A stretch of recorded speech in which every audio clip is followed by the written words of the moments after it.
Hi అండి అందరికీ. పప్పు బియ్యం నానబెట్టకుండా మెత్తని స్పాంజ్ లాంటి దోశలు ఎలా ప్రిపేర్ చేయండి. దానికోసం ఒక కప్పు గోధుమ రవ్వలో కొంచెం వాటర్ వేసుకొని 10 నిమిషాల పాటు నానబెట్టి పక్కన పెట్టుకోవాలి. ఇప్పుడు వేరే బౌల్ తీసుకొని అరకప్పు అటుకులని బాగా వాసేసి పావు కప్పు పెరుగు వేసుకొని రెండు మిక్స్ చేసుకొని ఇవి కూడా 5 నిమిషాల పాటు పక్కన పెట్టుకోవాలి.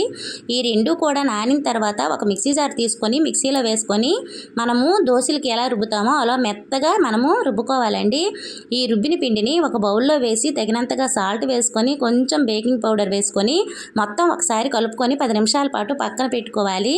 ఇప్పుడు స్టవ్ మీద దోశల పెనం పెట్టుకొని బాగా వేడెక్కిన తర్వాత ఒక గరిటెడు తీసుకొని ఇలా వేసుకున్నామంటే చాలా చక్కగా దూది లాంటి దోశలు అయితే రెడీ అయిపోతాయి. చూసారు కదా ఎలా హోల్స్ వస్తున్నాయో. ఇప్పుడు కొంచెం ఆయిల్ వేసుకుంటే మార్నింగ్ టిఫిన్కి చక్కగా రెడీ అయిపోతుందండి. దీంతో పల్లీ చట్నీ సూపర్ ఉంటుంది. పల్లీ చట్నీ కావాలంటే మన ఛానల్లో ఉంటుంది, వీడియో చూడండి. అలాగే మన ఛానల్ని లైక్ చేసి షేర్ చేసి సబ్స్క్రైబ్ చేయండి. Thank you for watching. Bye bye.